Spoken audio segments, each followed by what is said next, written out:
वालेकुम रहमतुल्लाहि व बरकातुहू। उम्मीद करती हूँ आप सब लोग खैरियत से होंगे। सो गाइस, अब जो टॉपिक हम स्टार्ट करने वाले हैं वो है acute and chronic wound healing. ठीक है, अब वुंड हीलिंग का जो प्रोसेस है उसमें क्या चेंजेस आती हैं, क्या फेजेस होती हैं इसकी, वो सारा हम डिटेल से पढ़ेंगे। इसमें थोड़ा लेंथी है लेकिन ये है कि इम्पॉर्टेंट है। ये हम लोगों ने पैथो में इन्फ्लेमेशन वाले चैप्टर में ये सब कुछ सेम हम पढ़ चुके हैं। ठीक है, लेकिन फिर भी यहाँ पे पढ़ना पड़ेगा हमें। वुंड हीलिंग इवेंट्स क्या होता है? The process of wound healing is a complex sequence of events that start with the injury occurs and ends with complete wound closure and successful functional scar tissue organisation. के wound healing का process कब start हो जाता है? जब injury होती है। ठीक है, और ये कब ख़त्म होता है? जबकि पूरा वुंड बंद हो गया होता है, functional scar tissue, successful scarring हो गई है, वो फंक्शनल हो गया है स्कार टिश्यू। ठीक है, तो वुंड हीलिंग कब से स्टार्ट हुई? जब इंजरी हुई है, और जब से वो बिल्कुल ठीक हो जाएगा, स्कार फंक्शनल हो जाएगा, तब तक ये स्टार्ट रहती है।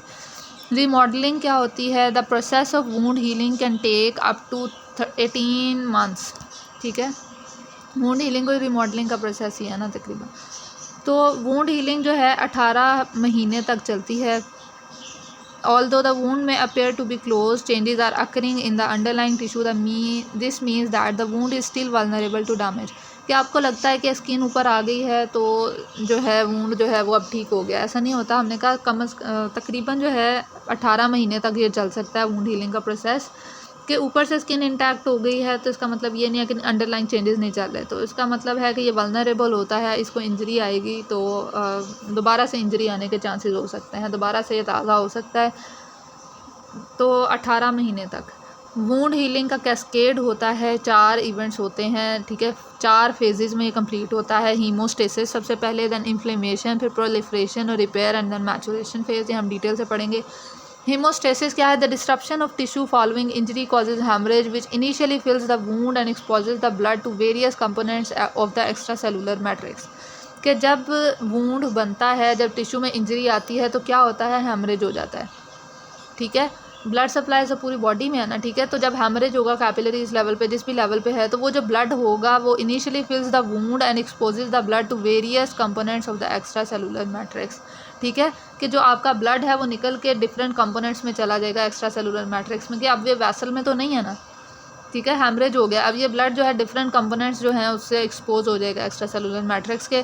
Platelet aggregates and degranulation which activate factor 12, जिसे हम हैगमन फैक्टर कहते हैं, resulting in clot formation and haemostasis. कि तब जब हेमरेज हो गया है तो ब्लीडिंग, वुंड होगा, टिश्यू डैमेज होगा, तो फिर वहाँ से ब्लीडिंग स्टार्ट हो जाती है। तो जब ब्लीडिंग स्टार्ट हो गया है तो फिर वहाँ पे क्या आएंगे? प्लेटलेट्स। ठीक है, वो इकट्ठे होते हैं, डीग्रेन्यूलेशन उनका होती है, हैगमन फैक्टर जो है वो एक्टिवेट होता है। आपको पता है क्लॉटिंग जो थी वो डिफरेंट फैक्टर्स होते थे, 12 या 13 फैक्टर्स थे।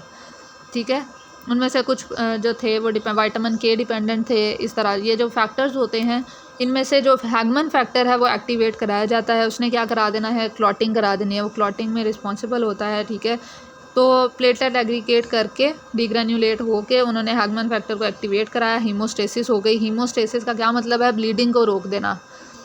ठीक है, स्टेसिस, रुक जाना किसी भी चीज़ का। तो ब्लीडिंग को रोकने के लिए जो है ये प्लेटलेट क्लॉट बनता है, जिसको हम कहते हैं haemostasis. Haemostasis stops haemorrhage at the site of blood vessel damage. This is essential as it preserves the integrity of the closed and high pressure circulatory system to limit blood loss. ठीक है, कि आपका जो closed या high pressure circulatory system जो है आपका, ठीक है, ये हाई प्रेशर सिस्टम है और क्लोज्ड है। ब्लड जो है इसके अंदर अंदर सर्कुलेट करता है, बाहर तो नहीं जाता। ठीक है, अगर बाहर निकल जाएगा तो मसला हो जाएगा। तो हम इसकी इंटेग्रिटी को मेंटेन कर देते हैं हीमोस्टेसिस के। ये जो खुला है कहीं से, ये जो ओपन हो गया है, तो इसको हम बंद कर देते हैं कि ये सिस्टम जो है ये क्लोज्ड ही रहना चाहिए। A fibrinous clot forms during coagulation, acting as a preliminary matrix within the wound space into which cells can migrate. Fibrinous clot फिर बनता है आहिस्ता आहिस्ता। ये जो क्लॉट है वहाँ पे फाइबर्स, फिब्रिनोजन आ जाती है, वो फिब्रिन में कन्वर्ट होती है और ये सारा सीन होता है। फिब्रिनस क्लॉट बनता है जो कि कोगुलेशन के दौरान preliminary matrix within the wound space into which cells can migrate. ये आगे अगर पिक्चर हो तो मैं आपको दिखा दूँ, मेरा ख्याल नहीं है। कि जो ये क्लॉट है ये बाद में क्या हो जाता है? फिब्रिनस क्लॉट बन जाता है। ठीक है, तो यहाँ पे क्या आएंगे कि ये प्रीलिमिनरी मैट्रिक्स के तौर पे एक्ट करता है, यानी कि जो बाकी सेल्स होते हैं, न्यूट्रोफिल्स और ये सारे आगे इसके साथ अटैच हो सकते हैं। ठीक है, सेल्स माइग्रेट करके यहाँ पे आते हैं। After the fibrin clot forms, another mechanism is activated as part of the body's defense system, fibrinolysis, in which the fibrin clot starts to break down. कि अब ये जो फिब्रिन क्लॉट बना था, ये फिब्रिन क्लॉट जो है इसके साथ जो है बाकी सेल्स जो हैं वो अटैच होते हैं, ठीक है। तो ये जो है इस क्लॉट को हम ज़्यादा देर वेसल के अंदर बर्दाश्त नहीं कर सकते। अगर ये बहुत बड़ा हो जाएगा, जैसे जैसे इसके साथ बाकी सेल्स अटैच होते जाएंगे, आरबीसीज आए हैं वो इसके साथ अटैच हो गए हैं, कोई और सेल आया वो अटैच हो गया, तो क्या ये क्लॉट बड़ा होता जाएगा और आपकी वेसल बंद कर देगा, ठीक है। तो ये हमें सिर्फ इतना सा चाहिए था कि वो जो वेसल जहाँ पे ज़ख़म हुआ है, जहाँ से वो वेसल टूटी है, वहाँ पे जो है एक सील बन जाए, हमें सिर्फ इतना चाहिए था, ठीक है। बाकी जो है फिब्रिनोलाइसिस का प्रोसेस स्टार्ट हो जाता है कि ये क्लॉट जो है इसको बाद में ख़त्म कर दिया जाए, ठीक है। जब हीलिंग हो जाती है देन ये क्लॉट को ख़त्म कर देना होता है। This process prevents clot extension and dissolves the fibrin clot to allow ease of further cell migration into the wound space, allowing the next stage of healing to proceed. कि इससे क्या होगा कि जो क्लॉट है वो फर्दर एक्सटेंड नहीं करेगा और जो एम्बोलाई वगैरह बनने के, थ्रोम्बस बनने के चांसेस जो हैं वो कम हो जाते हैं जब ये फिब्रिनोलाइसिस हो जाती है। और क्या है कि जो सेल्स हैं, अब जो ब्लीडिंग रुक गई है तो अब सेल्स जो हैं वो आसानी से वुंड स्पेस में आ सकते हैं, अपना काम कर सकते हैं। लाइक मैक्रोफेजेस आएंगे, उन्होंने अपना काम करना है, वो हम आगे डिटेल से पढ़ने वाले हैं। तो नेक्स्ट स्टेज जो है, जब ये क्लॉट स्टेबल हो गया है, ठीक है, अब हीमोस्टेसिस हो गई है, गुड हो गई है, ठीक है। अब इसका क्लॉट भी नहीं है कि जो मसला करेगा, ठीक है। तो अब फिब्रिनोलाइसिस भी हो गया, सारा काम हो गया है, हेमरेज रुक गया, हीमोस्टेसिस हो गई है। अगली स्टेज पे चलते हैं। अगली फेज़ कौन सी थी? Inflammatory phase. इसमें क्या है, फिब्रिन क्लॉट डिग्रेड होता है, कैपिलरीज जो हैं वो डायलेट हो जाएंगी, ठीक है। दूसरी चीज़ ये परमिएबल हो जाती हैं, एक्टिवेटिंग द कॉम्प्लीमेंट सिस्टम, ठीक है। इन्फ्लेमेशन जो है वो जब भी इंजरी होती है, आपका जो सिस्टम है, कॉम्प्लीमेंट सिस्टम, ये एक्टिवेट हो जाता है। ये डिफरेंट जो हैं वो मीडिएटर्स होते हैं, इन्फ्लेमेटरी मीडिएटर्स जो हैं वो एक्टिवेट हो जाते हैं। ये सारा सीन चलेगा। कंपोजिशन, अब कॉम्प्लीमेंट सिस्टम की जो कंपोजिशन है उन्होंने बताई कि ये जो कॉम्प्लीमेंट सिस्टम एक्टिवेट हुआ है वो किस चीज़ से बना होता है। इसमें सॉल्युबल प्रोटीन्स होती हैं, ठीक है। इसकी लोकेशन क्या है? Found in serum and extracellular fluid, ठीक है। और फंक्शन क्या है कॉम्प्लीमेंट सिस्टम का? Lysis and destruction of target cells, ठीक है। कि जो भी इसके टारगेट सेल्स होंगे ये इसको डिस्ट्रॉय कर देगा, ख़त्म कर देगा। C3b भी, ये जो कॉम्प्लीमेंट सिस्टम C3b 5b जो होते हैं, helps bind opsonise neutrophils to bacteria. Opsonisation का प्रोसेस आपको पता है कि बैक्टीरिया के साथ जो है आप न्यूट्रोफिल्स को बाइंड कर देते हैं, ठीक है। फिर वो बैक्टीरिया क्या करता है, उसको जो न्यूट्रोफिल आपका इम्यूनिटी का सेल है ना, ठीक है, तो इसने क्या करना है, इसने ब्रेक डाउन करा देनी है उसकी फेगोसाइटोसिस और बैक्टीरिया को डिस्ट्रक्ट कर देना। ऑप्सोनाइजेशन का आपको समझ आ गया कि ऑप्सोनाइजेशन में बैक्टीरिया को न्यूट्रोफिल्स के साथ बाइंड कर दिया जाता है, ठीक है। तो वो कौन कराता है? Complement system. कॉम्प्लीमेंट सिस्टम ने पकड़ के बैक्टीरिया को बाइंड करा दिया, ऑप्सोनाइजेशन कर दी। ऑप्सोनाइजेशन हो जाएगी तो फेगोसाइटोसिस हो जाएगी और फिर बैक्टीरिया डिस्ट्रॉय हो जाएगा जो कॉज कर रहा था। अगर कोई जो है बैक्टीरियाज आ गए हैं, इन्फेक्शन ना हो जाए, उसके लिए ये मैकेनिज्म आपका कॉम्प्लीमेंट सिस्टम एक्टिव है, वो अपना काम कर लेगा। The two main inflammatory cells, neutrophils and macrophages, are attracted to the wound space to mount an acute inflammatory response, ठीक है। कि जब एक्यूट रिस्पॉन्स के, जब एक्यूट इन्फ्लेमेशन होते हैं तो दो सेल्स, मेजरली न्यूट्रोफिल्स और मैक्रोफेजेस, वुंड स्पेस में आ जाते हैं। Biological regulators, cytokines and growth factors, bioactive lipid products and proteolytic enzymes भी मौजूद होते हैं, ठीक है। बायोलॉजिकल रेगुलेटर्स जो हैं, जो आपकी बॉडी के सिस्टम्स को नॉर्मल पे रखना है, ठीक है। साइटोकाइंस भी आएंगे, उसके अलावा growth factors, bioactive lipid products और प्रोटियोलाइटिक एंजाइम्स, ये सारे जो है वुंड स्पेस में आएंगे। साइटोकाइंस, ग्रोथ फैक्टर और कीमोटैक्सिस, ठीक है। साइटोकाइन जो है is a broad term that include such molecules as growth factor, interleukins, tumour necrosis factor and interferon. Cytokines आपने पढ़ा था। साइटोकाइंस क्या होते हैं? ये मीडिएटर्स रिलीज़ करते हैं जो कि इन्फ्लेमेशन कॉज करेंगे, ठीक है। जब इन्फ्लेमेशन होती है, डिफरेंट मीडिएटर्स रिलीज़ होते हैं। कुछ मीडिएटर्स जो हैं वो इन्फ्लेमेशन बढ़ाते हैं, ठीक है। डिफरेंट का कुछ पेन कॉज करेंगे। हर मीडिएटर का अपना डिफरेंट फंक्शन होता है। सो जो है सच मॉलिक्यूल्स, ये कौन से? ग्रोथ फैक्टर्स, ठीक है, जो कि हीलिंग में हेल्प आउट करेंगे। इंटरल्यूकिन्स, ये बुखार टाइप कर देते हैं, उस एरिया का जो टेम्परेचर हाई हो जाता है, हम कहते हैं ना कि रेडनेस हो जाती है, एरिथीमा हो जाता है, वो स्वेलिंग जहाँ पे होगी वहाँ का टेम्परेचर जो है बाकी एरियाज़ के टेम्परेचर से हाई होता है, किस वजह से? इंटरल्यूकिन्स होते हैं वहाँ पे। ट्यूमर नेक्रोसिस फैक्टर्स हैं कि ये जो वहाँ पे सेल्स को ब्रेक डाउन वगैरह कराएंगे। इंटरफेरॉन्स आते हैं, शायद इंटरफेरॉन्स का काम था टेम्परेचर को हाई करना। तो ये जो है ये डिफरेंट फैक्टर्स आ गए हैं, हर फैक्टर का अपना काम है। जो बेसिक जो आपको नज़र आती हैं इन्फ्लेमेशन के साइंस, रेडनेस होती है, वहाँ पे फ्लूइड जमा होता है, स्वेलिंग जिसको कहते हैं, पेन होती है, और उसके अलावा वो टेम्परेचर उस एरिया का हाई होता है। तो ये सारे जो काम है ये उस एरिया के जो मीडिएटर्स थे वो करा रहे थे, ठीक है। साइटोकाइंस जो है इसमें ये 4 मीडिएटर्स बेसिकली आते हैं, ग्रोथ फैक्टर्स बाकी भी होते हैं लेकिन मेजरली जो आते हैं growth factors, interleukins, tumor necrosis factor, interferons. These molecules act on a variety of cells by exerting a wide range of biological functions by means of their specific receptors on target cells and proteins. कि इनके जो function है हमने बताया wide range of biological functions होते हैं जो इन्होंने करने होते हैं, ठीक है। हर एक का अपना स्पेसिफिक रिसेप्टर होता है टारगेट प्रोटीन पे, टारगेट सेल पे। तो जहाँ पे इनका फंक्शन होगा ये वहाँ पे जाके लग जाएंगे और अपना काम करेंगे। Pathogens, endotoxins, tissue degradation products and hypoxia, ये जो चीज़ें हैं ये साइटोकाइंस को जो है प्रोड्यूस कराती हैं। प्रोड्यूस कराने में कि जब आपका सेल हाइपोक्सिया फेस करेगा तो ये स्टिमुलस है कि साइटोकाइंस भेजो, ठीक है। या कोई बैक्टीरिया आ गया है, बैक्टीरिया एंडोटॉक्सिन्स रिलीज़ करते हैं, वो एंडोटॉक्सिन स्टिमुलस के तौर पे एक्ट करेगा, पैथोजेंस एक्ट करेंगे स्टिमुलस के तौर पे। उसके अलावा टिश्यू जब डिग्रेड हो जाता है, जब उसको कोई इशू आया है तो वहाँ पे कोई टिश्यू में इंजरी आई है तो फिर वो जो डिग्रेडेशन प्रोडक्ट्स हैं वो भी जो हैं वो स्टिमुलस हैं कि ये जो इन्फ्लेमेटरी मीडिएटर्स हैं साइटोकाइंस हैं ये उस एरिया में आए। The main cellular source for these cytokines are platelets. अब साइटोकाइंस कहाँ से आएंगे? प्लेटलेट्स से, ठीक है, फिब्रोब्लास्ट से, monocytes and macrophages and endothelial cells. ये जो सेल्स हैं ये इनका मेन सोर्स होते हैं। These cells are involved in physiological as well as pathological conditions के physiological condition जैसे कि ये inflammation है, ये physiological condition है, ठीक है। इसमें भी ये cells रिलीज़ होते हैं, ठीक है। और फिर ट्यूमर्स जो है वो पैथोलॉजिकल कंडीशन है, ये तब भी रिलीज़ होते हैं, ठीक है।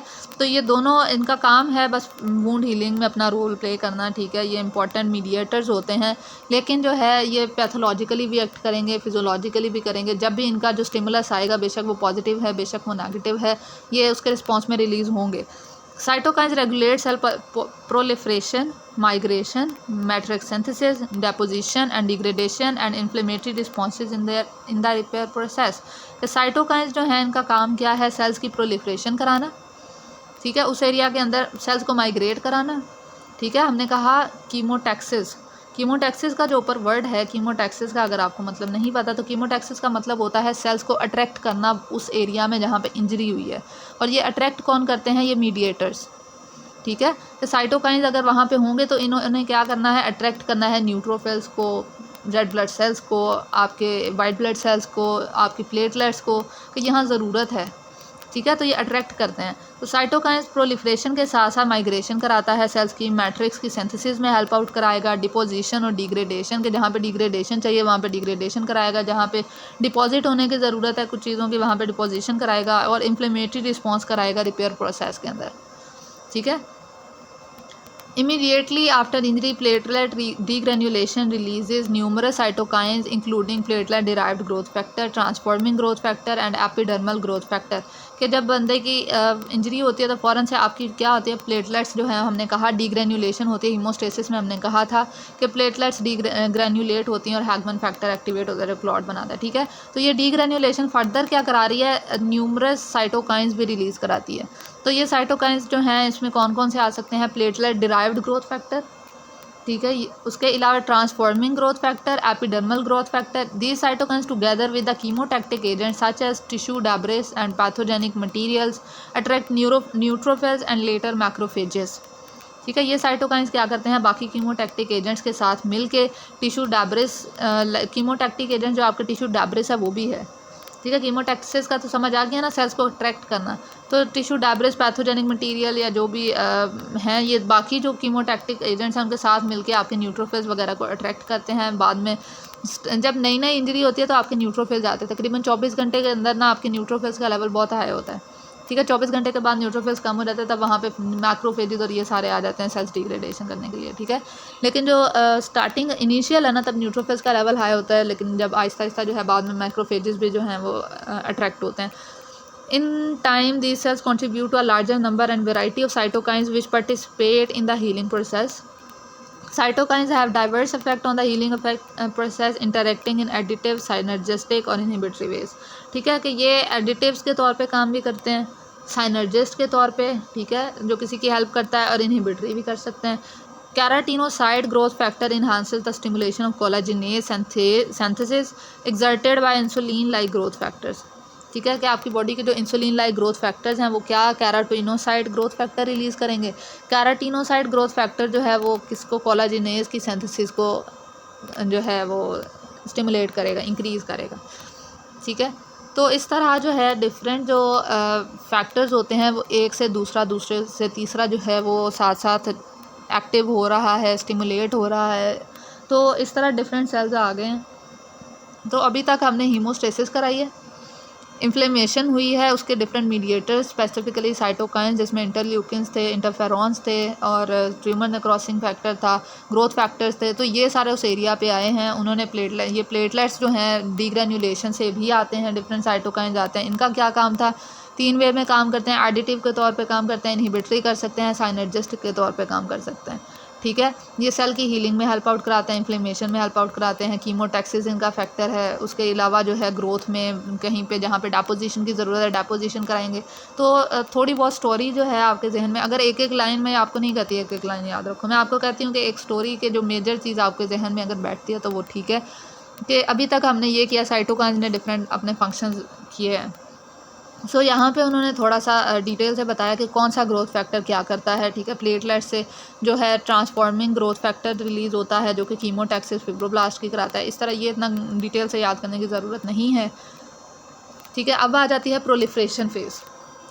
अब हमारी इन्फ्लेमेशन हो गई है, अब प्रोलिफ्रेशन फेज़ है। प्रोलिफ्रेशन फेज़ जो है 3 दिन के बाद, यानी कि इन्फ्लेमेशन जो है वो 2 या 3 दिन रहती है, उसके बाद जो है प्रोलिफ्रेशन फेज स्टार्ट हो जाती है after an injury and last for few weeks. This phase is characterised by the formation of granulation tissue in the wound space. अब क्या है कि वुंड स्पेस के अंदर ग्रैन्युलेशन टिश्यू बनने लग गया है। The new tissue consist of matrix of fibrin. ठीक है, ये जो टिश्यू बना है उसमें क्या क्या चीज़ें हैं, फिब्रिन है, फिब्रोनेक्टिन है, कोलेजन्स हैं, प्रोटियोग्लाइकन्स हैं, ग्लाइकोजामाइनोग्लाइकन्स है, गैग्स यानी कि, और इसके अलावा अदर ग्लाइकोप्रोटीन्स हैं। ठीक है, आपको पता है एक्स्ट्रा सेलुलर मैट्रिक्स के अंदर क्या क्या चीज़ें होती हैं। तो ये अब मैट्रिक्स नया बन रहा है। ठीक है, तो ये जो नया बनेगा उसके अंदर ये सारी चीज़ें भी मौजूद हैं, फिब्रिन, फिब्रोनेक्टिन, कोलेजन्स, प्रोटियोग्लाइकन्स, गैग्स और अदर ग्लाइकोप्रोटीन्स। अब यहाँ पे जो फिब्रोब्लास्ट हैं वो वुंड स्पेस में आते हैं और प्रोलिफरेशन स्टार्ट करते हैं। Because the type 3 collagen in the wound has decrease tensile strength, the patient is at risk for such abnormalities as wound dehiscence or opening of wound edges in the previously closed wound that healed by primary intention. कि आपका अगर wound जो है wound के अंदर जब एक बार rupture हो जाता है ना, तो दूसरा नेचुरल के बाद जो दूसरा कोलेजन बनता है वो कोलेजन पहला जो होता है आई गेस वो कोलेजन 1 होता है। ठीक है, तो कोलेजन 3 जो है इसकी जो टेंसाइल स्ट्रेंथ है उतनी नहीं है जितनी उसकी थी। ठीक है, तो ये जल्दी रप्चर हो जाता है दोबारा से। ठीक है, तो इसकी वजह से अगर ये रप्चर हो जाता है तो इसकी वजह से डिफरेंट इश्यूज़ आएंगे। वूंड डिहेसेंस हो गई है, स्यूचर्स लगे थे या जो भी वो हुआ था, वूंड ठीक हो गया था, क्लोज हो गया था, फिर से ओपन हो गया है, ये इस तरह के जो हैं एजेस ओपन हो जाएँ, ये इस तरह के इश्यूज़ आ जाते हैं। क्यों? क्योंकि कोलेजन जो है उसकी टेंसाइल स्ट्रेंथ उतनी नहीं है। ये कोलेजन कौन सा है? Collagen 3, type 3। If organs are protruding from the new opened wound, it's called avascuration, which is a medical emergency that require immediate surgery. के अगर आपका जो वूंड है उसके थ्रू आपके ऑर्गन्स विजरास बाहर की तरफ आ रहे हैं। ठीक है, तो इसको क्या कहते हैं? एविस्क्रेशन, पता नहीं स्पेलिंग सही लिखे हैं उन्होंने कि नहीं। तो एविस्क्रेशन, तो ये इस प्रोसेस को एविस्क्रेशन कहते हैं कि जो ऑर्गन्स हैं आपके वूंड से बाहर आ रहे हैं। ठीक है, अगर वूंड इतना गहरा है कि फ़र्ज़ करें पेट पे है तो इंटेस्टाइन बाहर की तरफ प्रोट्रूड कर गई है या कुछ इस तरह, तो इमरजेंसी है, फ़ौरन से इनको लेके जाएं, सर्जरी की ज़रूरत है। नॉर्मल और abnormal science of inflammatory process यहाँ पे लिखा हुआ है कि नॉर्मल आपको पता है रेडनेस, हीट, पेन और स्वेलिंग होते हैं। लेकिन अगर इसके अलावा कोई और साइन आते हैं, पेशेंट को बता दें कि इसके अलावा जो साइंस आते हैं आपने फ़ौरन रिपोर्ट करना है हमें। Like wound break down start हो गई है, ब्लीडिंग हो गई है, पेन बहुत ज़्यादा है, पस पड़ गई है, अनयूजुअल ड्रेनेज हो रहा है, spreading redness around the wound या फ्लू लाइक सिम्टम्स आ रहे हैं, तो फिर ये जो है इसका मतलब है कि मसला और है। ठीक है, ये नॉर्मल इन्फ्लेमेटरी प्रोसेस नहीं है, तो रिपोर्ट करें। उसके बाद अब फिब्रोब्लास्ट जो है, हमने कहा था फिब्रोब्लास्ट प्रोलिफरेशन में अपना रोल प्ले कर रहे हैं। तो फिब्रोब्लास्ट का क्या रोल है? Play a key role during the proliferation process, appearing in large number within 3 days of injury and reaching peak level on the 7th day। Fibroblasts synthesize and deposit extracellular proteins during wound healing, producing growth factors and angiogenic factors that regulate cell proliferation and angiogenesis. तो fibroblast का काम क्या है कि extra cellular proteins जो हैं उनकी deposition करना, उनको पहले बनाना, फिर उनको डिपॉजिट करना उस एरिया में जहाँ चाहिए, ठीक है, जहाँ पे वूंड हुआ है वहाँ पे एक्स्ट्रा सेलुलर प्रोटीन्स बनानी है, उनको डिपॉजिट कराना है वूंड हीलिंग के दौरान। उसके अलावा जो है ग्रोथ फैक्टर्स को बनाना, एंजियोजेनिक फैक्टर्स, एंजियोजेनिक जो है जो वेसल्स की फॉर्मेशन के लिए ज़रूरी है, ठीक है, वहाँ की हमने ब्लड सप्लाई भी तो रीगेन करनी है ना, वो आगे आएगा एंजियोजेनेसिस। तो एंजियोजेनिक फैक्टर्स को रिलीज़ कराना, ठीक है, उसके अलावा जो आपकी प्रोलिफरेशन फेज चल रही है उसको और एंजियोजेनेसिस दोनों को रेगुलेट करना, ठीक है। प्रोलिफरेशन के लिए क्या कर रहा है, ये एक्स्ट्रा सेलुलर मैट्रिक्स प्रोटीन्स को बना के उनको डिपॉजिट करा रहा है, ठीक है, और ग्रोथ फैक्टर्स बना रहा है, और एंजियोजेनेसिस जो है उसके लिए एंजियोजेनिक फैक्टर्स बना रहा है।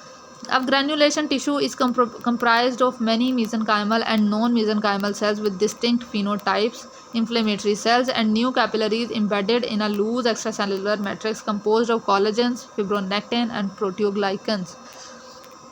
कि जो ग्रैन्युलेशन टिशू है, हमने कहा कि इस फेज़ के अंदर क्या बनता है, एक ग्रैन्युलेशन टिशू बनता है। अब उसके अंदर हमने कहा था कि डिफरेंट चीज़ें होती हैं, ठीक है, एक्स्ट्रा सेलुलर मैट्रिक्स एक बन रहा है, उसमें डिफरेंट चीज़ें हैं। बहुत सारे मीज़ेनकाइमल, नॉन मीज़ेनकाइमल सेल्स हैं, ठीक है, जिनकी अपनी डिस्टिंक्ट फिनोटाइप्स हैं। फिनोटाइप्स होती है फिजिकल अपीयरेंस, ठीक है, जीनोटाइप की बात नहीं हो रही, डिस्टिंक्ट फिनोटाइप की बात हो रही है। इन्फ्लेमेटरी सेल्स होते हैं इस एरिया में ग्रैन्युलेशन टिशू के अंदर। उसके अलावा जो है न्यू कैपिलरीज जो हैं वो बन रही हैं, एंजियोजेनेसिस हमने कहा, फिब्रोब्लास्ट का रोल है एंजियोजेनेसिस में भी, ठीक है, तो न्यू कैपिलरीज बन रही हैं जो कि एक्स्ट्रा सेलुलर मैट्रिक्स के अंदर एम्बेडेड हैं। और एक्स्ट्रा सेलुलर मैट्रिक्स में क्या चीज़ें हैं, कोलेजन्स, फिब्रोनेक्टिन और प्रोटियोग्लाइकेंस, ये हम लोगों ने पीछे भी पढ़ा। अब एक्स्ट्रा सेलुलर मैट्रिक्स की जो प्रोटीन्स हैं जिसको फिब्रोब्लास्ट बना रहे थे, उनका क्या रोल है, ठीक है, ये प्रोड्यूस होती हैं cells in the wound space. The two main classes of matrix proteins are fibrous proteins and adhesive proteins. Fibrous protein में क्या आ जाता है, कोलेजन आपका जो है आपके इलास्टिन है, ये फाइब्रस है। एडहेसिव प्रोटीन में लैमिनिन और फिब्रोनेक्टिन आ जाती है। In addition the extra cellular matrix contains polysaccharides called proteoglycans and GAGs. पहले हमने कहा कि मैट्रिक्स में प्रोटीन्स होती हैं, ठीक है, एक्स्ट्रा सेलुलर मैट्रिक्स प्रोटीन्स कौन सी है, फाइब्रस और एडहेसिव। अब हमने कहा उसके साथ साथ पॉलीसेकेराइड्स भी मौजूद होते हैं, ठीक है। पॉलीसेकेराइड क्या है, कार्बोहाइड्रेट। प्रोटीन के साथ दूसरी जो क्लास है वो है पॉलीसेकेराइड्स, जो कि प्रोटियोग्लाइकेन्स और गैग्स हैं, ठीक है। कोलेजन, अब जो हमने प्रोटीन्स पढ़ी थी, फाइब्रस प्रोटीन में कोलेजन और इलास्टिन है, ठीक है। पहले उन्होंने कोलेजन बताया कि वो क्या होता है। Collagen is the most abundant protein in animal tissue, और 70 to 80% ऑफ ड्राई वेट हमारा जो है स्किन का, उसमें कोलेजन ही है, ठीक है। Collagen molecules consist of 3 identical polypeptide chains bind together in triple helix, कि एक ट्रिपल हेलिक्स होता है, 3 चेन है वो एक आपस में बाइंड हुई हुई हैं कोलेजन की, made mainly by fibroblast. At least 19 genetically distinct collagens have been identified. हमने कहा था जो दोबारा बनता है कोलेजन वो कौन सा था, कोलेजन 3। वैसे जो इसकी कितनी फॉर्म्स होती हैं, 19 है तकरीबन अभी तक जो मिली हैं, ठीक है। एटलीस्ट 19 जेनेटिकली डिस्टिंक्ट कोलेजन्स की फॉर्म मौजूद हैं। 70 to 80% हमारा ड्राई बॉडी वेट है डर्मिस का। कोलेजन सिंथेसिस एंड डिग्रेडेशन जो है ये बैलेंस होना होती है इसके अंदर, इस फेज़ के अंदर। इलास्टिन अब आ जाता है। Elastin is a protein that provides elasticity and resilience. आपकी बॉडी की जो भी मसल्स हैं इसमें इलास्टिन प्रोटीन है। आपकी स्किन जो है वो इलास्टिक, इसकी प्रॉपर्टी किसकी वजह से है, उसके अंदर इलास्टिन है। ये भी composed of fibrous coils that stretch and return to their former shape. Elastin है ना, तो फिर ये स्ट्रेच भी होते हैं, अपनी नॉर्मल स्टेज पे भी आ जाते हैं। Because of this properties elastin helps maintain tissue shape. Elastin represent, ये 2 to 4% ऑफ ह्यूमन स्किन का ड्राई वेट जो है उसमें 2 to 4% ये है। 70 to 80% आपकी कोलेजन है। It's also in the lungs and blood vessel. ना सिर्फ ये आपके उसमें है बल्कि आपके लंग्स में, आपकी ब्लड वेसल्स के अंदर है, क्योंकि आपकी ब्लड वेसल्स डायलेट होती हैं, कंस्ट्रक्ट होती हैं, तो इलास्टिन होती है उनके अंदर।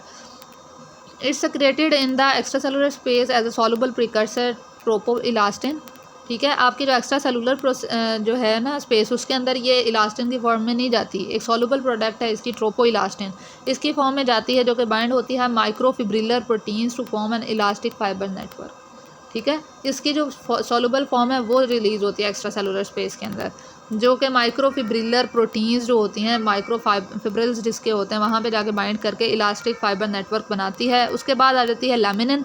लैमिनिन और फिब्रोनेक्टिन जो है 2 फाइबर फॉर्मिंग मॉलिक्यूल हैं, ठीक है, ये फाइबर्स बनाते हैं। Their function is to provide structural and metabolic supports to other cells, के बाकी जो सेल्स हैं उनको सपोर्ट भी चाहिए, तो ये सपोर्ट स्ट्रक्चर हैं आपके फिब्रोनेक्टिन और लैमिनिन।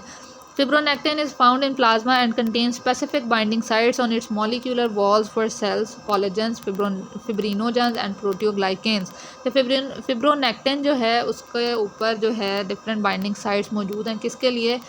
डिफरेंट सेल्स के लिए, कोलेजन के लिए, फिब्रिनोजेंस के लिए, प्रोटियोग्लाइकेंस के लिए। ठीक है, ये प्लाज्मा के अंदर होती है, डिफरेंट सेल्स को बाइंड करती है, इसके ऊपर बाइंडिंग साइट्स मौजूद हैं। ठीक है, इसका काम क्या था कि सेल्स को स्ट्रक्चरल और मेटाबॉलिक सपोर्ट देना। It plays a certain role in tissue remodelling, acting as mediator for physical interaction between cells and collagen involve in extra cellular matrix deposition, thereby providing a preliminary matrix. उसके अलावा जो है इसका role है tissue remodelling में।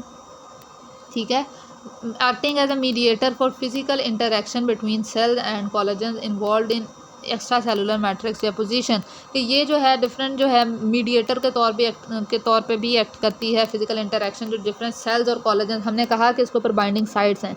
ठीक है, तो ये इंटरेक्शन कराती है डिफरेंट सेल्स का, कोलेजन का, जो कि एक्स्ट्रा सेलुलर मैट्रिक्स के अंदर डिपॉजिट होने हैं। ठीक है, तो जो भी हमने डेपोजिशन करनी है इसके ऊपर बाइंडिंग साइट हैं, तो फिब्रोनेक्टिन के ऊपर आके वो चीज़ें ये उनको पकड़ के रखती है। ठीक है, इसलिए इसका रोल है टिश्यू रिमॉडलिंग के अंदर।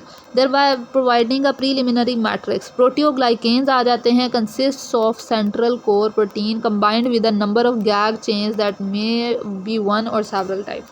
ठीक है, प्रोटियोग्लाइकेन्स क्या है कि सेंट्रल कोर प्रोटीन, इसके सेंटर में क्या होती है? Core protein. ठीक है, प्रोटियोग्लाइकेन्स है ना, ये प्रोटियो प्रोटीन है और ग्लाइकेन्स क्या है? Carbohydrates, glucose. ठीक है, तो कार्बोहाइड्रेट्स और प्रोटीन्स दोनों मिलकर क्या बनाते हैं? प्रोटियोग्लाइकेन्स। तो सेंटर पे कोर प्रोटीन होती है और इसके इर्द गिर्द गैग की चेंज होते हैं, ग्लाइकोसामाइनोग्लाइकन्स। ठीक है, तो ये दोनों मिलकर क्या बनाते हैं? Proteoglycans, forming a highly hydrated gel like ground substance. They can contain up to 95% weight by weight carbohydrate. कि ये जो है प्रोटियोग्लाइकेन्स, ये जो हाइड्रेटेड जेल लाइक स्ट्रक्चर जो होता है ना उसके अंदर, आपके जो टिश्यूज़ के अंदर है जेल लाइक स्ट्रक्चर, वो किसकी वजह से है? प्रोटियोग्लाइकेन्स की वजह से। ठीक है, इस ग्राउंड सब्सटेंस जिसको हम कहते हैं, और इसमें 95% हमने कहा गैग की चेन इर्द गिर्द होती है, तो 95% कार्बोहाइड्रेट्स होते हैं इसके अंदर। Originally however they were thought to contribute to tissue resilience due to their capacity to fill much of the extra cellular space. ठीक है, तो जो है सेल की स्पेस को ये फिल करती है, तो टिश्यू रेजिलियंस में इसका रोल होता है। ठीक है, उसके बाद आ जाती है एंजियोजेनेसिस। अब हमने देख लिया ग्रेन्यूलेशन टिश्यू बन गया है, जो प्रोटीन्स चाहिए थी सपोर्ट देने के लिए, एक्स्ट्रा सेलुलर मैट्रिक्स चाहिए था, वो भी बन गया है। अब आती है एंजियोजेनेसिस, ब्लड सप्लाई भी तो चाहिए ना।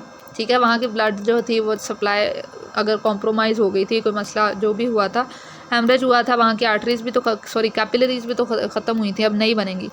Angiogenesis is the formation of new vessels in the wound space and is an integral and essential part of wound healing. The vascular endothelial cells plays a key role in angiogenesis। के vascular endothelial cells, vessels के अपने endothelial cells जो हैं वो angiogenesis में role play करते हैं, and arises from the damaged end of vessels and capillaries। कि जहाँ से डैमेज होती है ना वेसल या कैपिलरी, जहाँ से भी डैमेज हुई है वहाँ से क्या वेस्कुलर एंडोथीलियल सेल्स जो हैं वो फैक्टर्स वगैरह रिलीज़ करते हैं। ठीक है, और वहाँ से एंजियोजेनेसिस दोबारा स्टार्ट हो जाती है। ठीक है, जहाँ से डैमेज हुई थी वहीं से। New vessel originates as capillaries which sprout from existing small vessel at the wound edge. के अगर पिक्चर हो तो मैं आपको दिखाऊं, नहीं है, होता है इस तरह है कि आगे आएंगी पिक्चर्स। ठीक है, वहाँ से आपको नज़र आ जाएगा कि बड बन जाती है, कि एक वेसल है जहाँ से रप्चर हुई थी ना, वहाँ से छोटी सी बड निकल आती है। ठीक है, फिर वो बड जो है वो तब तक कंटिन्यू करती जाती है, ग्रो करती जाती है, जब तक उसको आगे से कोई वेसल नहीं मिल जाती। ठीक है, तो फिर वहाँ से वो दूसरी वेसल के साथ कंटिन्यू करके तो फिर वहाँ से सप्लाई ले लेती है। ये हम पढ़ते हैं आगे। तो ये यहाँ पे sprout from existing small vessel at the wound edge, ये जो वर्ड लिखा है इसका ये मतलब था कि नई वेसल जो है कैपिलरीज के तौर पे स्टार्ट होती है। ठीक है, स्प्राउट करती है एग्जिस्टिंग स्मॉल वेसल से। ठीक है, वुंड एज की जगह पे। The endothelial cells from these vessels detach from the vascular wall, degrade and penetrate the provisional matrix in the wound and form a knob-like or cone-shaped vascular bud or sprout। ठीक है, कि ये जो बड बनी है, हमने कहा था ना कि कैपिलरी की फॉर्म में बनती है और फिर जो है ये आगे की तरफ जाती है। तो ये उन्होंने कहा कि जो ये कैसे बनती है कि एंडोथीलियल सेल्स होते हैं ना, जो वेसल जो है जो ख़राब हुई थी, ठीक है, जिसको मसला हुआ है, वहाँ से एंडोथीलियल सेल्स क्या करते हैं? डिटैच होते हैं। उसकी वॉल से, और फिर क्या करते हैं, डिग्रेडेशन होती है और पेनिट्रेट कर जाते हैं। एक जैसे एक ना साइड से एक थोड़ा सा नोब निकलना है, कोन लाइक स्ट्रक्चर बन जाता है एक साइड पे, ठीक है। These sprout extends in length until they encounter another capillary to which they connect to form vascular loops and network allowing blood to circulate। कि अब ये जो वेसल जो हमने कहा था ये कौन शेप बनी है, ये जो स्प्राउट है, ये जो बड बनी है, इसने क्या करना है, इसने कंटिन्यू करते जाना, लेंथ में इंक्रीज़ करते जाना। जब इसको आगे कोई कैपिलरी मिलेगी, ठीक है, तो ये उसके साथ क्या करेगी कि वैस्कुलर लूप्स बना लेगी, कनेक्ट हो जाएगी और फिर वहाँ से सप्लाई ले आएगी, ठीक है।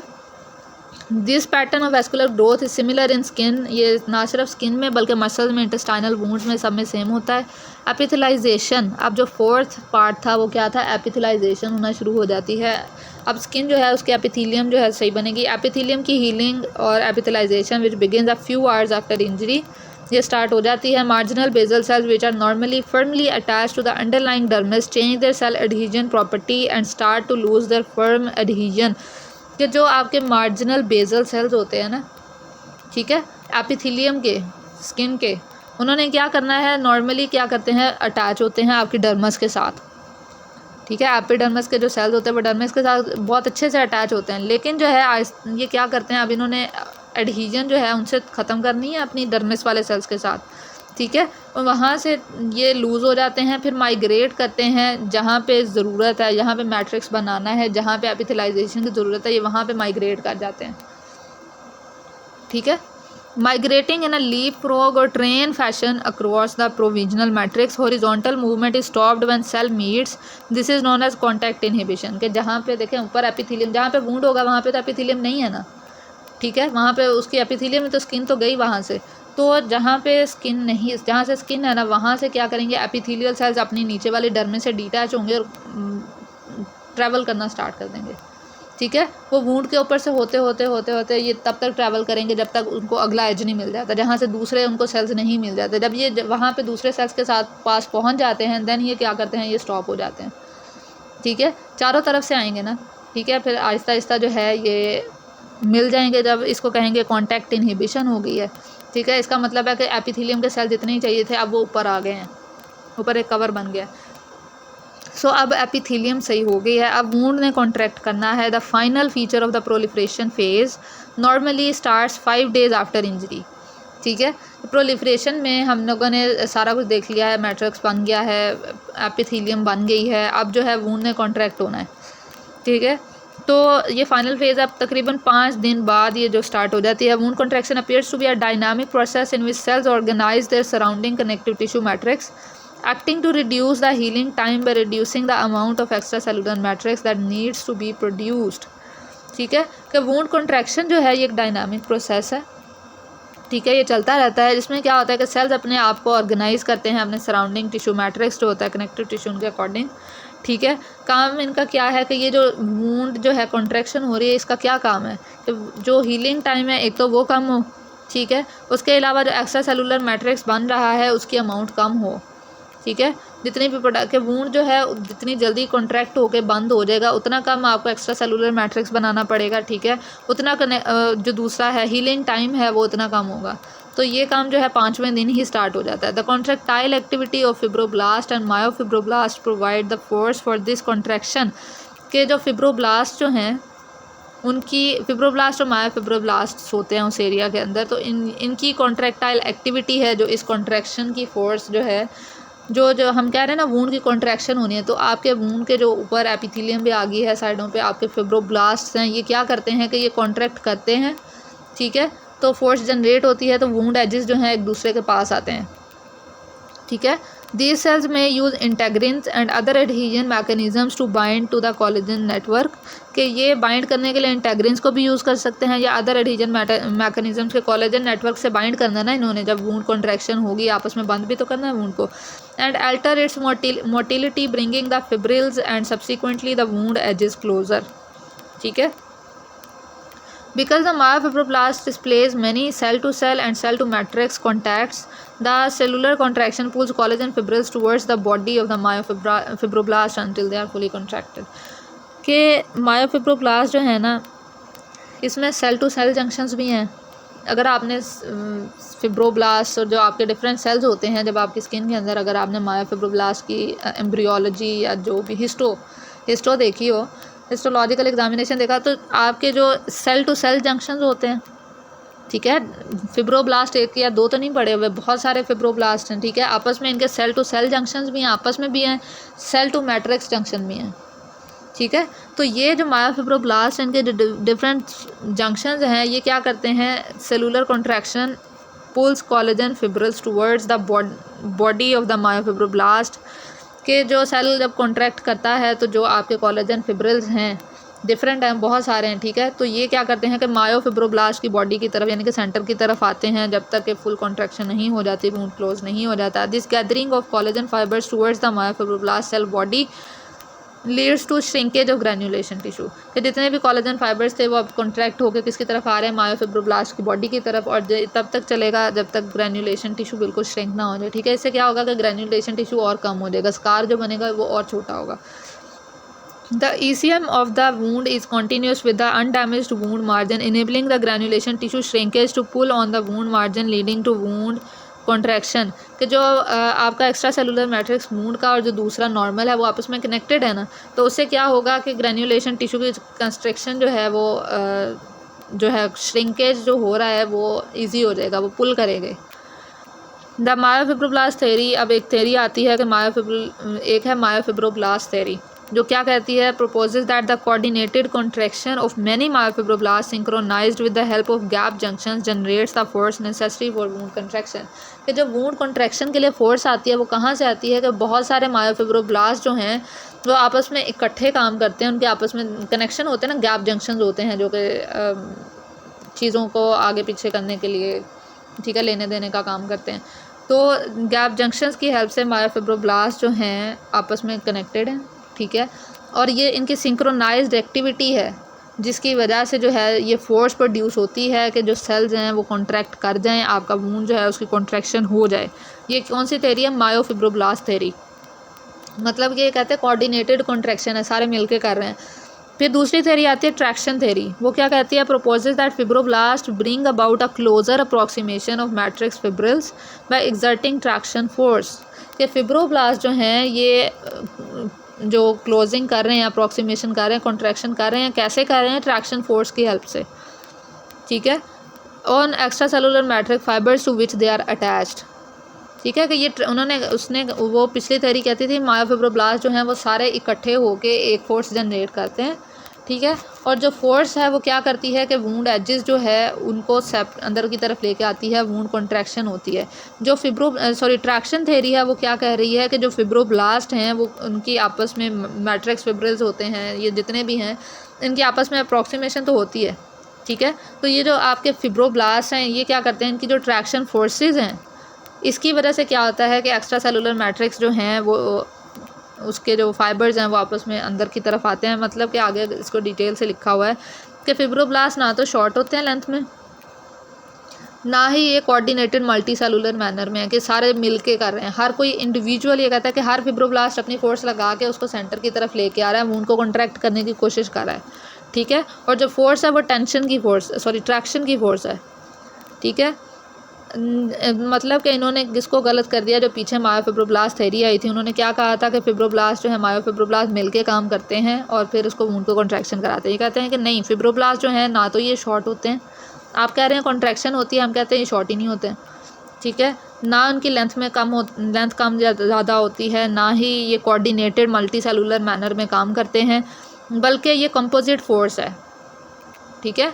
कि ये अलग-अलग सारे काम कर रहे हैं, मिलके नहीं कर रहे। एक एक फोर्स है वो सब की मिलके फोर्स लगी है, ठीक है, लेकिन ये एक दूसरे के साथ मिलके काम नहीं कर रहे थे, हर सेल अपना काम कर रहा था। कंपोजिट फोर्स है made up of traction forces of many individual fibroblast is responsible for matrix contraction, ठीक है। कि बहुत सारे इंडिविजुअल जो फिब्रोब्लास्ट हैं उन्होंने उसको ट्रैक्शन फोर्स दी, ये डिफरेंट ट्रैक्शन फोर्सेज मिली, कंपोजिट फोर्स बनी, मिल के बनती है ना एक कंपोजिट फोर्स, और उसने क्या किया है कि वूंड के एजेस को क्लोज किया है, कॉन्ट्रैक्शन हुई है। Such traction forces act as shearing force tangential to the cell surface generated during cell elongation and spreading। कि ये फोर्स जो है ये शेयरिंग फोर्स की तरह की होती है, ठीक है, कि जनरेट होती है सेल इलोंगेशन में, स्प्रेडिंग वगैरह में भी मौजूद होती है। According to the traction theory the composite effect of many fibroblast gathering collagen fibrils within the wound is thought to bring about wound contraction. मतलब कि यहाँ तक अगर आपको नहीं समझ आई, ज़्यादा नहीं समझ आई, तो वूंड कॉन्ट्रैक्शन का आपको इतना तो समझ आ गई होगी, 5 दिन के अंदर होता है, स्टार्ट हो जाता है, ठीक है। काम यही है कि जो एजेस हैं उनको क्लोज लेके आना है, एक्स्ट्रा सेलुलर मैट्रिक्स जो है वो सराउंडिंग जो मैट्रिक्स है उसको कम हो जाए, हीलिंग टाइम कम हो जाए, ताकि जो स्कार है वो भी छोटा बने। तो इसके लिए वो डिफरेंट एडहीजन मैकेनिज्म्स वगैरह यूज़ करते हैं, इंटेग्रिन्स वगैरह, कोलेजन वगैरह को सेंटर में लेके आना होता है। अब जो आपके सेल्स होते हैं वो तो वही है ना, मायोफिब्रोब्लास्ट होते हैं, फिब्रोब्लास्ट होते हैं, तो इन्होंने ही करना है जो करना है, ठीक है। तो कोलेजन जो है, कोलेजन के फाइबर्स जो हैं, 2 थेरीज आई हैं कि ये कैसे करते हैं। मायोफिब्रोब्लास्ट थेरी कहती है कि सारे मायोफिब्रोब्लास्ट मिल के गैप जंक्शन के हेल्प से एक मिल के कोऑर्डिनेटेड एक्टिविटी करते हैं, कोऑर्डिनेटेड कॉन्ट्रैक्शन होती है, सिंक्रोनाइज्ड कॉन्ट्रैक्शन है, ठीक है। लेकिन ये कहते हैं कि नहीं, ऐसा नहीं है, फिब्रोब्लास्ट अलग-अलग काम करते हैं, मतलब मिलके काम नहीं करते, ये कोऑर्डिनेटेड एक्टिविटी नहीं है, ये सारे अलग-अलग ट्रैक्शन की फोर्स लगाते हैं, और वो कंपोजिट फोर्स जो है वो कॉन्ट्रैक्शन, वूंड कॉन्ट्रैक्शन में हेल्प आउट करती है, ठीक है। अब आ जाती है मैचुरेशन फेज़। अब जब हो गई है वूंड की कॉन्ट्रैक्शन, तो अब वूंड मैच्योर होगा, 4th फेज़ स्टार्ट हो गई है, maturation phase. The maturation phase normally start 7 days after injury and may last for 1 year और मोर। 7 दिन तक प्रोलिफरेशन थी, उसके बाद से मैचुरेशन स्टार्ट होती है, तकरीबन 1 साल या उससे ज़्यादा देर रहती है। The initial component in the deposited extra cellular matrix is fibronectin. के सबसे पहले एक्स्ट्रा सेलुलर मैट्रिक्स में जो कंपोनेंट डिपॉजिट होगा वो फिब्रोनेक्टिन है, ठीक है, क्योंकि इसने क्या करना होता है, फाइब्रस नेटवर्क्स बनाने होते हैं, सेल को स्ट्रक्चरल और मेटाबॉलिक सपोर्ट देना है, जितने भी सेल्स आके अंदर अटैच होंगे वो इसके साथ आके अटैच होंगे ना, इसके ऊपर बाइंडिंग साइड्स हैं। Other compounds include hyaluronic acid और प्रोटियोग्लाइकेन्स। इसके अलावा जो है फिब्रोनेक्टिन के अलावा हाइलुरोनिक एसिड और प्रोटियोग्लाइकेन्स होते हैं। The network has 2 main roles, एक तो substratum for the migration and growth of cells and as a template for subsequent collagen deposition. के सबस्ट्रेटम के जो सबस्ट्रेट के तौर पे एक्ट करेगा migration and growth of cells के लिए, ठीक है, कि जो भी सेल्स आएंगे इसके ऊपर लगते हैं ना आके, तो ये सबस्ट्रेटम के तौर पे एक्ट कर रहा है कि सेल्स ग्रोथ ऑफ सेल्स में हेल्प आउट करेगा, उसके अलावा सेल्स की माइग्रेशन में हेल्प आउट करेगा। सेकंड इसका इफेक्ट है template for subsequent collagen deposition, कि कोलेजन की डेपोजिशन के लिए टेम्पलेट के तौर पर भी एक्ट करेगा, ठीक है। माइग्रेशन और ग्रोथ ऑफ सेल्स में हेल्प आउट कर रहा है एज अ सबस्ट्रेटम, ठीक है, सिंगल हो तो सबस्ट्रेटम। तो दूसरा सब्सीक्वेंट कोलेजन डेपोजिशन। अच्छा, कोलेजन डेपोजिशन जो इसने कराई है, ये predominant constituent of the matrix and soon forms fibrillar bundles and provide stiffness and tensile strength in the wound. कि अब जो है कोलेजन डेपोजिशन होना शुरू हो गई है, अब फाइब्रस नेटवर्क्स बनेंगे, अब ये पक्का काम होगा ना, ठीक है, पहले कच्चा हुआ है, अब इसको कंफर्म करना है कि अब जो है इंजरी, क्योंकि अभी जो अब हमने स्किन को पहले वाली स्किन की तरह बनाना है, पहले वाली बिल्कुल तो वो नहीं बनेगी, लेकिन जो है हमारी कोशिश है वही बन जाए, तकरीबन वैसी बन जाए। सो कोलेजन को डिपॉजिट करना है, फाइब्रिलर बंडल्स बनेंगे, उसे स्टिफनेस और टेंसाइल स्ट्रेंथ आएगी। Within 3 weeks of injury the tensile strength is restore to approximately 20% of normal uninjured skin. के 3 हफ्तों के अंदर अंदर जो है 20% ऑफ नॉर्मल हो जाती है, हीलिंग कंटिन्यू करती रहेगी तो 70 to 80% टेंसाइल स्ट्रेंथ नॉर्मल की तरफ आ जाती है, इससे ज़्यादा नहीं आती है। Different organ regain tensile strength to different degrees, के हर ऑर्गन की अपनी टेंसाइल स्ट्रेंथ के रीगेन करने की एबिलिटी है। The remodelling process involves the balance between the synthesis and degradation of collagen. ये हमने कहा था कि जो इसकी सिंथेसिस और जो डिग्रेडेशन है उसके दरमियान बैलेंस होना चाहिए। A range of collagenases regulates the latter, के ये जो हमने डिग्रेडेशन कही है वो कोलेजिनेजेस की हेल्प से होती है। This process is also characterised by gradual reduction in cellularity and vascularity, के सेल्स को आहिस्ता आहिस्ता इस फेज़ में क्या होता है, सेल्स का लेवल जो माइक्रोफेजेज और ये सब कुछ आए हुए थे, न्यूट्रोफिल्स, इनका लेवल कम होना होता है, ठीक है, और वैस्कुलैरिटी जो है वो भी कम हो जाती है। इस एरिया के सप्लाई जो है, हमने कहा था इन्फ्लेमेशन जब होती है तब तो बहुत ज़्यादा हो जाती है, ठीक है। तो अब इस फेज़ के अंदर क्या होगा, सेलुलैरिटी और वैस्कुलैरिटी बहुत कम हो जाएगी। Differentiation of fibroblast into myofibroblast with resultant apoptosis are also features of tissue remodelling, के जो आपके फिब्रोब्लास्ट हैं वो मायोफिब्रोब्लास्ट में कन्वर्ट हो जाएंगे, और फिर क्या होगा कि एपोप्टोसिस का प्रोसेस होगा, प्रोग्राम्ड सेल डेथ। बाकी जो बचे कुचे सेल्स हैं जिनकी ज़रूरत नहीं है वहाँ एपोप्टोसिस होगी, The scar is the final product of wound healing and is relatively avascular and acellular mass of collagen that serves to restore tissue continuity and some degree of tensile strength and function. कि जो scar है ये final healing जब हो जाएगी, scar बन जाएगा, ये फाइनल प्रोडक्ट होती है। तो इसका क्या काम है, एक तो एवास्कुलर होता है, सप्लाई वगैरह इसको नहीं आती है, ठीक है। उसके अलावा एसेलुलर होता है, कोलेजन ही होती है ये, स्कार कोलेजन का ही बना होता है, ठीक है। इसका काम बस यही है कि टिश्यू की कॉन्टीन्यूटी रहे, कि आपकी जो स्किन है उसमें गैप ना पड़ जाए, कॉन्टीन्यूटी बन जाए। और दूसरी चीज़ है कि टेंसाइल स्ट्रेंथ समहाउ ये दे देते हैं, लेकिन स्किन वाला काम नहीं होता। However the strength of the scar remains less than that of normal tissue even many years following injury and it's never fully restored, ठीक है। अब MMPs क्या होते हैं, ये थे मैट्रिक्स मेटालोप्रोटीनेजेस। इनका रोल क्या है वूंड हीलिंग में, प्रोटीएजेस होते हैं ना, तो इनका काम है contract wound matrix through use of myofibroblast, ठीक है। तो मायोफिब्रोब्लास्ट को यूज़ करके MMPs जो हैं कॉन्ट्रैक्शन में हेल्प आउट करते हैं। दूसरा इम्प्लीमेंट एंजियोजेनेसिस, एंजियोजेनेसिस में हेल्प आउट कराएंगे। एंजियोजेनेसिस में कैसे कि break down of capillary basement membrane, basement membrane टूटेगी, वहाँ से बड बनेंगी, वैसे फिर वहाँ से सेल्स निकलेंगे, ठीक है। तो ये MMPs क्या हैं, प्रोटीएजेस, प्रोटीन तोड़ने वाले एंजाइम्स। तो इनका रोल्स बता रहे हैं कि वूंड हीलिंग में इनका क्या रोल है। सबसे पहले तो उन्होंने कहा कि वूंड मैट्रिक्स ही कॉन्ट्रैक्ट कराएंगे, ठीक है, कि मायोफिब्रोब्लास्ट वगैरह को यूज़ करके। दूसरा एंजियोजेनेसिस में हेल्प आउट करते हैं। तीसरा माइग्रेट कराते हैं सेल्स को। तीसरा चौथा है रिमॉडल करते हैं स्कार को, ठीक है, एक्स्ट्रा सेलुलर मैट्रिक्स को। और उसके अलावा जो डैमेज एक्स्ट्रा सेलुलर मैट्रिक्स होता है उसको रिमूव भी कर देते हैं, प्रोटीएजेस हैं ख़त्म कर देंगे। तो ये जो हैं डिफरेंट काम होते हैं MMPs के। उसके बाद उन्होंने जो हमने एपिथेलियल माइग्रेशन, ये जो हमने वूंड कॉन्ट्रैक्शन देखी थी ना, इसकी पिक्चर मैं कह रही थी मैंने कहीं देखी है, तो ये देखें, ये जो है पिक्चर देखें कि ये आपके ऊपर एपिथेलियल सेल्स हैं, ठीक है, नीचे आपकी डर्मिस है, ठीक है। ये दोनों आपस में बहुत अच्छे से बाइंड हुए हुए हैं। लेकिन जब है फ़र्ज़ करें इस एरिया पे अगर इंजरी आ गई है या ये है, तो आपकी एपिडर्मिस डैमेज हो जाती है ना। एपिथेलाइजेशन में क्या होता है कि ये जो सेल्स हैं आपके एपिथेलियल, ये इनसे अपना बॉन्ड तोड़ेंगे और फिर माइग्रेट करना स्टार्ट कर देंगे, इस तरफ आने लग जाएंगे, ठीक है, कि जहाँ पे इंजरी हुई है। फिर एंजियोजेनेसिस क्या होता है कि ये देखें छोटी छोटी बर्ड्स बनी हुई हैं, ठीक है, कि ये जो बर्ड्स हैं ये ऐसे इधर से कंटिन्यू करते जाएंगे, जब इनको आगे से कोई कैपिलरी मिल जाएगी तो ये वहाँ से सप्लाई ले लेंगी, ठीक है। और कॉन्ट्रैक्शन में क्या होता है कि जो सेल्स हैं वो डिफरेंट, ये देखें कि साइडों से जो सेल्स हैं वो अंदर की तरफ आएंगे, ठीक है। जो आपके हमने क्या कहा था, एपिथेलियल माइग्रेशन होती है, एपिथेलियल सेल सेंटर में आते हैं, ठीक है। और फिर क्या होते हैं कि ये जो साइडों से अंदर की तरफ आते हैं, इनका क्या काम है कि जो साइडें हैं इनको बंद कर दें, कम अज़ कम जो है स्कार बने, उसका साइज़ छोटा हो जाए। तो कॉन्ट्रैक्शन वूंड की हो रही है, सेल्स अंदर की तरफ आ रहे हैं, ये खींच के ला रहे हैं एजेस को, ठीक है।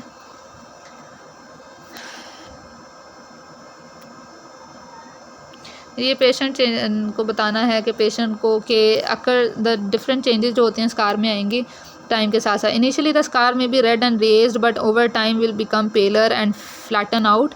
This process may take up to 2 years. Occasionally, there may be signs of abnormal healing, such as scar remaining raised or swollen. If this occurs, the patient should seek further advice. कि उसको बता दें कि पहले red होता है, थोड़े से उसके एजेस जो होते हैं वो ऊपर की तरफ होंगे, लेकिन जो है आफ्टर सम टाइम जो है वो ठीक हो जाएगा. लेकिन अगर 2 साल तक इसने नॉर्मल जाना है, लेकिन अगर नहीं होता, अगर पेन हम हो गई है, स्वेलिंग अभी भी है, तो फिर हमें दिखाएं, मसला है. अब यहाँ से हम इंशाल्लाह नेक्स्ट लेक्चर में करेंगे. मेरी बहुत कोशिश थी कि ख़त्म हो जाए, लेकिन नहीं हो रहा. तो इंशाल्लाह नेक्स्ट लेक्चर में करेंगे. दुआ में याद रखें, अपना ख्याल रखें. अल्लाह हाफिज़.